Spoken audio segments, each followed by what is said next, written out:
প্রিয় ছাত্রছাত্রী, আজকে আমি তোমাদেরকে এই ভিডিওর মাধ্যমে ক্লাস 9-এর ভৌতবিজ্ঞানের যে সমস্ত প্রশ্নগুলো দেওয়া হয়েছে থার্ড সামেটিভের জন্য অর্থাৎ তৃতীয় পর্যায়ক্রমিক মূল্যায়নের জন্য 12 নম্বর স্কুলের সমস্ত প্রশ্নের উত্তর আমরা আলোচনা করব। গ্রুপ এ, বি এবং সি এই তিনটি বিভাগের সমস্ত প্রশ্নের উত্তর আমরা আলোচনা করবো আজকে এই ভিডিওর মাধ্যমে। তোমরা ভিডিওটা শুরু থেকে শেষ অবধি অবশ্যই দেখবে, আর চ্যানেল যদি নতুন হয়ে থাকে অবশ্যই তোমরা চ্যানেলটাকে সাবস্ক্রাইব করে রাখবে পরবর্তী স্কুলগুলোর প্রশ্ন উত্তর পাওয়ার জন্য। এবং এর আগে যে স্কুলগুলো ছিল সেগুলোর প্রশ্ন উত্তর আমরা আলোচনা করে দিয়েছি, তোমরা প্লে লিস্ট থেকে সেই প্রশ্ন উত্তরগুলো পেয়ে যাবে, সেখান থেকে সেই প্রশ্ন উত্তরগুলো তোমরা দেখে নিও। আজকে আমরা আলোচনা করবো এই 12 নম্বর স্কুলের প্রশ্ন উত্তরগুলো, এবং এই প্রশ্ন উত্তরের যে পিডিএফ তোমরা পরবর্তীতে পেয়ে যাবে আমাদের টেলিগ্রাম চ্যানেল থেকে। ডেসক্রিপশানে আমাদের টেলিগ্রাম চ্যানেলের লিঙ্ক দেওয়া হয়েছে, সেখানে তোমরা যুক্ত হয়ে যাবে, তাহলে পিডিএফগুলো তোমরা পরবর্তীতে সেখান থেকে পেয়ে যাবে। তো 12 নম্বর স্কুল দেখো, এখানে গ্রুপ এ এর মধ্যে যে প্রশ্নগুলো আছে, একের দাগে বলা হয়েছে দেখো, সঠিক উত্তরটি নির্বাচন করে লেখো। একের দাগের 1, পৃষ্ঠটান ক্রিয়া করে তরল পৃষ্ঠের সঙ্গে এটা হবে স্পর্শকীয়ভাবে, অপশান এ। এর পরবর্তী আছে এককবিহীন রাশিটি হলো, এককবিহীন রাশিটি হলো, তাহলে সেটা কি হবে? আপেক্ষিক গুরুত্ব। এককবিহীন রাশিটি হলো আপেক্ষিক গুরুত্ব। পরবর্তী প্রশ্ন, ঘাতের এসআই একক হলো, ঘাতের এসআই একক এখানে তোমাদের হবে যে newton into metre, option A. পরবর্তী প্রশ্ন, যে রাশির মান কখনোই ঋণাত্মক হওয়া সম্ভব নয় তা হলো, তাহলে এখানে হবে কোনটা? অপশান সি অর্থাৎ গতিশক্তি। পরবর্তী প্রশ্ন কি? শব্দের তীব্রতা পরিমাপের একক হলো, সেটা এখানে হবে এখানে অপশান এ অর্থাৎ বেল। পরবর্তী প্রশ্ন, যে যন্ত্রের সাহায্যে তাপ পরিমাপ করা হয় তার নাম হলো আচ্ছা, যে যন্ত্রের সাহায্যে তাপ পরিমাপ করা হয় তার নাম হলো, এখানে তোমাদের হবে তাপ পরিমাপ করা হয়, সেটা হবে অপশান এ অর্থাৎ ক্যালোরিমিটার। পরবর্তী প্রশ্ন, এখানে দেখো নিচে দেওয়া আছে 8 এবং ওপরে 18, পরমাণুটিতে নিউট্রন সংখ্যা হলো, তাহলে নিউট্রন সংখ্যা আমরা কি জানি? সেটা এখানে হচ্ছে যে উপরে যেটা থাকে সেটা হচ্ছে আমাদের ভর সংখ্যা, নিচে হচ্ছে পারমাণবিক সংখ্যা, তাহলে ভর সংখ্যা থেকে পারমাণবিক সংখ্যা যদি বিয়োগ করে যেটা হয় সেটা হচ্ছে আমাদের এখানে কি নিউট্রন সংখ্যা। তাহলে এখানে আমাদের কি হবে? যেহেতু উপরে 18 এবং 8, তাহলে 18 থেকে 8 আমরা বাদ দিলে কত হয়? 10, তাহলে অপশান এ হবে সঠিক উত্তর, 10টি। পরবর্তী প্রশ্ন, পদার্থ কোনটিকে ইমালশন বলা হয়? তাহলে এটা হবে শ্যাম্পু, অপশান সি। এর পরবর্তী আছে পদার্থ কোনটি শমিত লবণ নয়? তাহলে এটা হবে কি? NaHSO4, option A. তার পরবর্তী আছে দুটি তরল তাদের স্ফুটনাঙ্কের পার্থক্য 25 ডিগ্রি সেন্টিগ্রেড এর কম তাদের পৃথক করা যায় যে পদ্ধতিতে, তা হলো, তাহলে এখানে হবে কি? আংশিক পাতন, অপশান সি। এর পরবর্তী আছে পানীয় জলে দ্রবীভূত O2 এর পরিমাণ, তাহলে এখানে কি হবে? 4 থেকে 6 ppm। এর পরবর্তী আছে একটি জলাকর্ষী অ্যাসিড হলো H2SO4, অপশান সি। এর পরবর্তী প্রশ্ন যেটা দেওয়া আছে দেখো, সেটা হচ্ছে কোনটির গ্রাম আণবিক ভর ও গ্রাম পারমাণবিক ভর সমান? তাহলে সেটা হবে অপশান সি অর্থাৎ জেনন। তাহলে এমসিকিউটাই প্রশ্নগুলো হলো আমাদের। এর পরবর্তী প্রশ্ন গ্রুপ বিতে দেওয়া আছে 23টা প্রশ্ন, 1 নম্বর করে দেওয়া আছে। 2-এর দাগের প্রশ্ন, 2-এর দাগের 1, একটি বাক্যে উত্তর দাও। বিকল্প প্রশ্নগুলি লক্ষণীয়। প্রথম প্রশ্ন কি? শূন্যস্থান পূরণ করো। প্রথম যেটা দেওয়া আছে দেখো, ড্যাশ এর জন্য তরলে নিমজ্জিত বস্তুর ওজন কমে যায়, তাহলে সেটা এখানে কী হবে? প্লবতা। তাহলে কিসের জন্য তরলে বস্তুর ওজন কমে যায়? সেটা হবে প্লবতা। প্লবতা এর জন্য তরলে নিমজ্জিত বস্তুর ওজন কমে যায়। পরবর্তী প্রশ্ন, সত্য বা মিথ্যা লেখো। সাধারণ তুলা যন্ত্রের সাহায্যে ন্যূনতম 10 mg পরিমাপ করা যায়, এটা সত্য না মিথ্যা? এটা এখানে মিথ্যা বলা হয়েছে। এর পরবর্তী প্রশ্ন কি? 4 ডিগ্রি সেন্টিগ্রেড উষ্ণতায় 1 লিটার জলের ভর কত?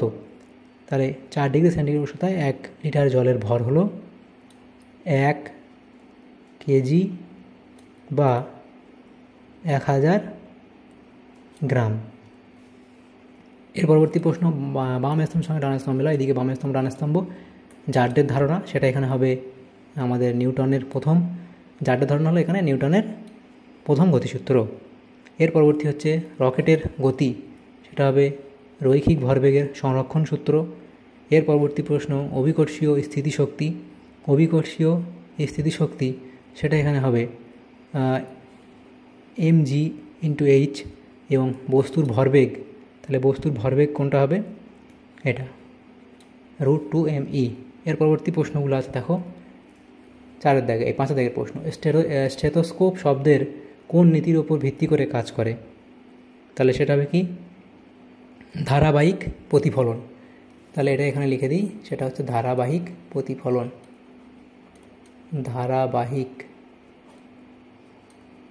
ধারাবাহিক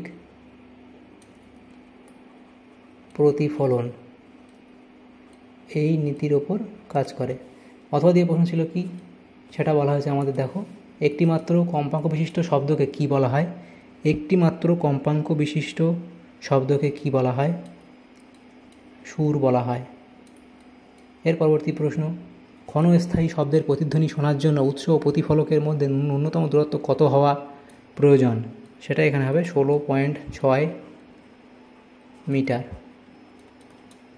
এর পরবর্তী প্রশ্ন, সোনার এর পুরো নাম কি? সেটা লিখবে কি, সাউন্ড, SOUND,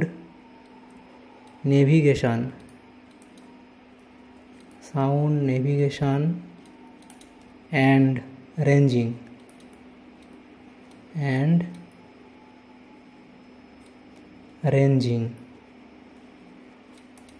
পরবর্তী প্রশ্ন কি, 0 ডিগ্রি সেন্টিগ্রেড এর বরফ ও 0 ডিগ্রি সেন্টিগ্রেড এর জলের মধ্যে কোনটি বেশি ঠান্ডা? তাহলে বেশি ঠান্ডা সেটা কোনটা? সেটা এখন হবে 0 ডিগ্রি সেন্টিগ্রেড এর বরফ। তাহলে 0 ডিগ্রি সেন্টিগ্রেড এর বরফ এটা হলো বেশি ঠান্ডা। অথবা দিয়ে প্রশ্ন কি, H=ms থিটা সম্পর্কটিতে ms রাশি এই সম্পর্কটিতে ms রাশিটি, অর্থাৎ দেখো এখানে H=ms থিটা সম্পর্কটিতে ms রাশিটি কি নির্দেশ করে? তাহলে এটা হচ্ছে তোমাদের কি নির্দেশ করে? এটা তাপগ্রাহিতা নির্দেশ করে, জলসম বা তাপগ্রাহিতা নির্দেশ করে। তাহলে এটা লিখবে তাপগ্রাহিতা নির্দেশ করে। এর পরবর্তী প্রশ্ন, কার্য ও তাপের অনুপাতকে কি বলা হয়? কার্য ও তাপের অনুপাতকে কি বলা হয়? তাপের যান্ত্রিক তুল্যাঙ্ক বলা হয়। তাপের যান্ত্রিক তুল্যাঙ্ক বলা হয়। পরবর্তী প্রশ্ন, শীতপ্রধান দেশে সামুদ্রিক প্রাণীদের জীবন ধারণের জন্য জলের কোন ধর্ম দায়ী? সেটা হবে কি, জলের ব্যতিক্রান্ত প্রসারণ। জলের ব্যতিক্রান্ত প্রসারণ। এর পরবর্তী প্রশ্ন, আইসোটোপের জন্য কোন প্রাথমিক কণা দায়ী? সেটা হবে নিউটন। এর পরবর্তী প্রশ্ন, ইলেকট্রনের ভর কত গ্রাম এককে? সেটা হবে 9.11 × 10⁻⁻28 গ্রাম। ওজনের পারমাণবিকতা কত? ওজনের পারমাণবিকতা হলো 3। গ্যাসের আণবিক গুরুত্ব ও বাষ্প ঘনত্বের মধ্যে সম্পর্কটি লেখো। তাহলে গ্যাসের আণবিক গুরুত্ব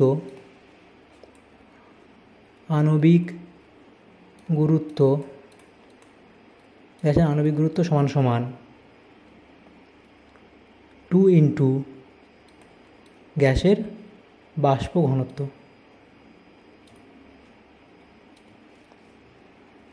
শূন্যস্থান পূরণ করো।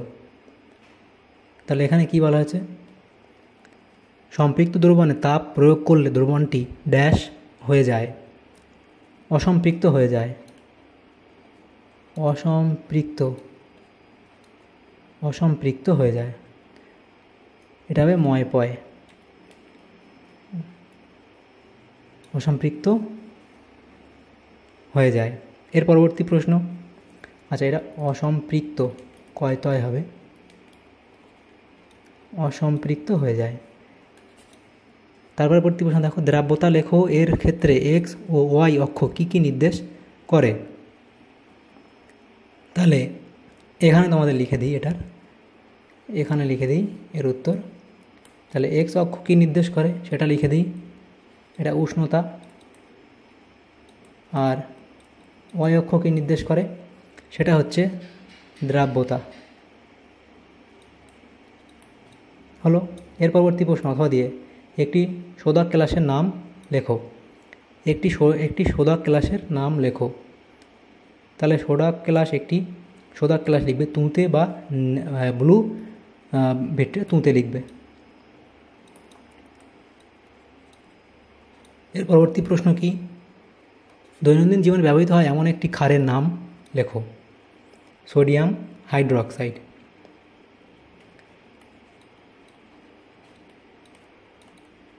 Sodium hydroxide.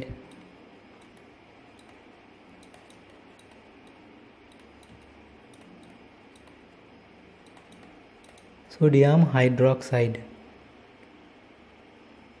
এর সংকেত তোমরা লিখবে NaOH। পরবর্তী প্রশ্ন কি, সত্য বা মিথ্যা লেখো। সকল ক্ষারককে ক্ষার বলা যেতে পারে, এটা সত্য না মিথ্যা? তাহলে কি লিখবে? এটা মিথ্যা। পরবর্তী প্রশ্ন, দুটি প্রাকৃতিক নির্দেশকের নাম লেখো। দুটি প্রাকৃতিক নির্দেশকের নাম লিখবে কি?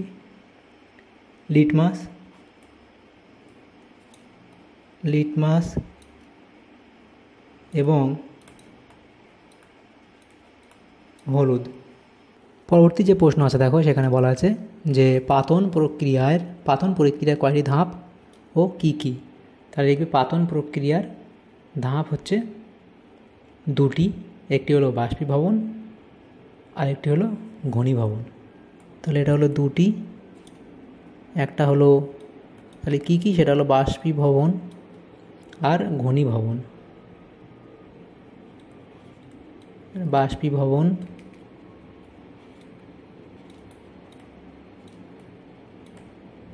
এবং ঘনীভবন। তাহলে এটা হলো। এর পরবর্তী প্রশ্ন, পেট্রোলিয়ামের পরিশোধনে অবশেষ রূপে কি পাওয়া যায়? পেট্রোলিয়ামের পরিশোধনে অবশেষ রূপে কি পাওয়া যায়? লিখবে পিচ বা অ্যাসফল্ট। অথবা দিয়ে প্রশ্ন, জল ও বেঞ্জিনের মিশ্রণকে কোন পদ্ধতিতে পৃথক করবে সেটা এটা তোমরা লিখবে যে পৃথকীকরণ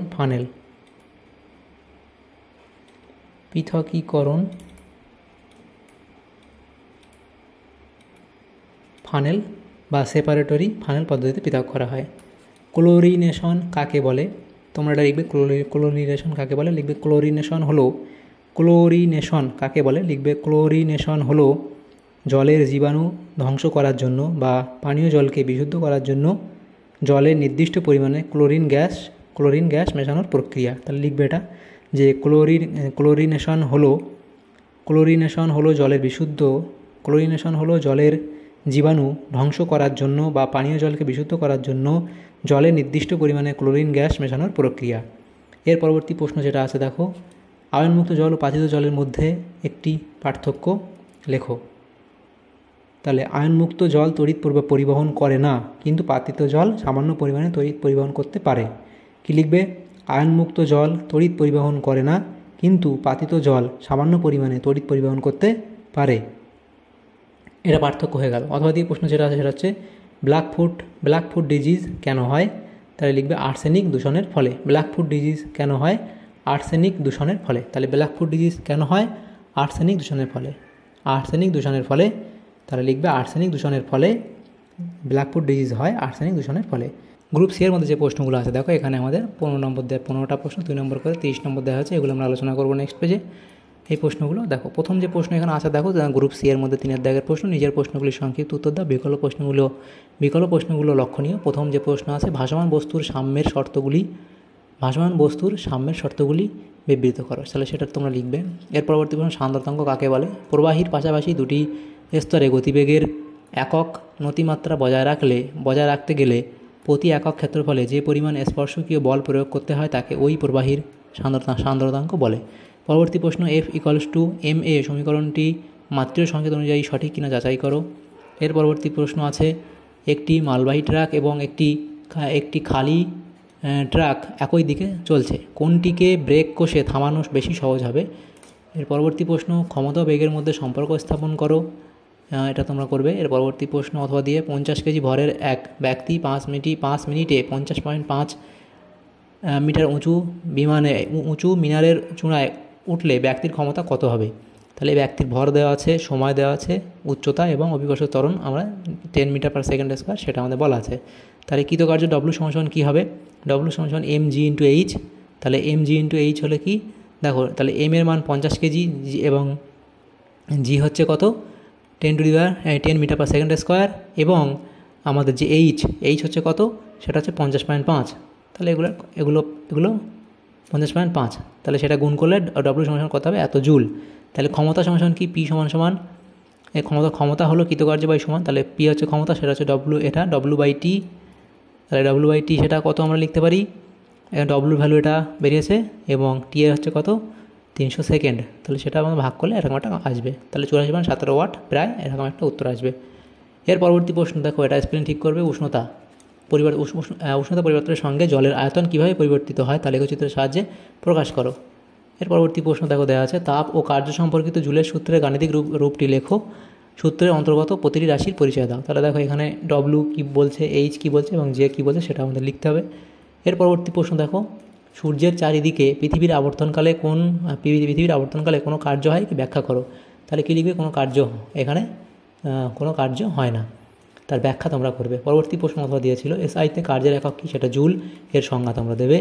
সুরযুক্ত শব্দের তীক্ষ্ণতা বলতে কী বোঝো? লিখবে একজন পুরুষ, একজন নারী ও একজন শিশু একই তীব্রতায় কোনো একটি শব্দ উচ্চারণ করলে তিনটি শব্দ আমাদের কানে 3 রকম অনুভূতি সৃষ্টি করে। পুরুষ অপেক্ষা নারীর কণ্ঠস্বর চড়া লাগে, আবার নারী অপেক্ষা শিশুর কণ্ঠস্বর চড়া মনে হয়।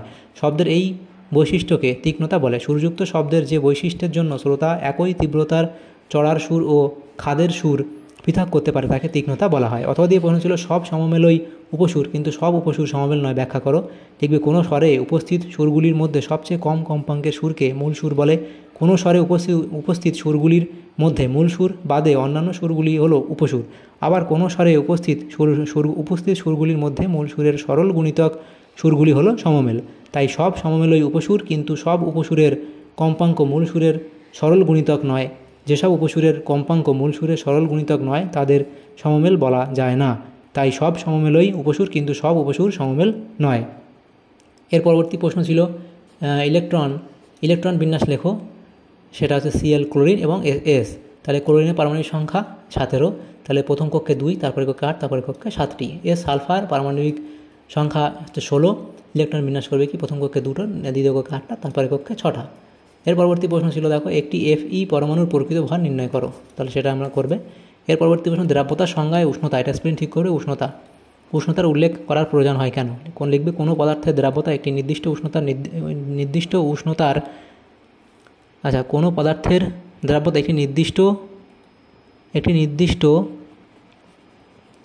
নির্দিষ্ট উষ্ণতার পরিবর্তনে পদার্থের দ্রাব্যতার পরিবর্তন হয়। 100 গ্রাম দ্রাবককে বিভিন্ন উষ্ণতায় সম্পৃক্ত করতে একই দ্রাবের ভিন্ন ভিন্ন পরিমাণের প্রয়োজন হয়, তাই দ্রাব্যতার সংজ্ঞায় উষ্ণতার উল্লেখ অত্যাবশ্যক। মিল্ক অফ ম্যাগনেসিয়া কি, এর ব্যবহার উল্লেখ করো। তাহলে এটা লিখবে যে এর ব্যবহার তোমরা এটা লিখবে। এর পরবর্তী যে প্রশ্নটা এখানে দেওয়া আছে দেখো, পরবর্তী প্রশ্ন হলো অথবা দিয়ে প্রশ্ন ছিল জলীয় H3PO2 দ্বিক্ষারীয় অ্যাসিড হলেও H3PO4 ত্রিক্ষারীয় অ্যাসিড কেন? তো আচ্ছা, এই প্রশ্নটা তোমরা একবার তোমাদের ক্লাস টিচার থেকে দেখে নিও। পরবর্তী প্রশ্ন, খনির ভিতরে জলের স্ফুটনাঙ্ক স্বাভাবিকের তুলনায় কম না বেশি হয় এবং কেন? তাহলে সেটা লিখবে এটা স্বাভাবিকের থেকে বেশি হবে, কারণ তোমরা লিখবে। অথবা দিয়ে প্রশ্ন ছিল বিওজি ফানেলের সাহায্যে দুটি তরলের মিশ্রণকে পৃথক করার ক্ষেত্রে শর্তগুলি লেখো। তাহলে বিওজি ফানেলের সাহায্যে পৃথক করার শর্ত তোমরা লিখবে। এর পরবর্তী প্রশ্ন 4 দাগের, প্যারিস গ্রিন কি, সেটা লিখবে। পানীয় জলে ফ্লোরাইডের স্বাভাবিক মাত্রা কত? সেটা এখানে হচ্ছে 0.5 ppm থেকে 1.5 ppm। এর পরবর্তী প্রশ্ন ছিল কলিফর্ম কাউন্ট বলতে কী বোঝায়? অ্যালগাল ব্লুম কি? কলিফর্ম কাউন্ট কি লিখবে? অ্যালগাল ব্লুম লিখবে কি? বদ্ধ জলাশয়ের বিভিন্ন পুষ্টিকর পদার্থের যোগান কৃত্রিম উপায়ে বেড়ে গেলে বিভিন্ন ধরনের শৈবাল অতিরিক্ত পরিমাণে বৃদ্ধি পায় এবং জলতল সম্পূর্ণরূপে শৈবাল দ্বারা আবৃত হয়ে যায়। এই ঘটনাকে অ্যালগাল ব্লুম বলা হয়। তাহলে এটাই অবধি তোমরা লিখবে। পরবর্তী প্রশ্ন, পানীয় জলকে আর্সেনিক মুক্ত করার 2টি উপায় লেখো। তাহলে জলকে নিম্নলিখিত পদ্ধতি দ্বারা আর্সেনিক মুক্ত করা যায়। প্রথম লিখবে অধিশোষণ পদ্ধতি। দূষণ সৃষ্টিকারী আর্সেনেট বা আর্সেনাইট এই 2 প্রকার লবণই সক্রিয় অ্যালুমিনিয়া দ্বারা অধিশোষিত হয়, তাই নলকূপে অ্যালুমিনিয়া নির্মিত স্তম্ভ যুক্ত করে আর্সেনিক মুক্ত জল পাওয়া সম্ভব। 2 নম্বর লিখবে কি? সহ অধক্ষেপণ পদ্ধতি। জলের সাথে পরিমাণ মতো ব্লিচিং পাউডার মিশিয়ে ভালোভাবে নেড়ে বেশ কয়েক ঘন্টা রেখে দেওয়ার পর খানিকটা ফটকিরি বা সোদাক ফেরিক অক্সাইড মিশিয়ে কিছুক্ষণ স্থিরভাবে রেখে দিলে বেশিরভাগ আর্সেনিক ঘটিত যৌগগুলি ধীরে ধীরে থিতিয়ে পড়ে। পরিস্রাবনের মাধ্যমে এদের পৃথক করা যায়। তাহলে এফডি তোমরা লিখবে। তাহলে দেখো আমাদের এখানে যে প্রশ্নগুলো ছিল গ্রুপ এ, বি এবং সি এর মধ্যে 3টে বিভাগের যে প্রশ্নগুলো ছিল ক্লাস 9-এর থার্ড সামেটিভের জন্য ভৌতবিজ্ঞানের, তাহলে সেগুলো আমরা আলোচনা করলাম।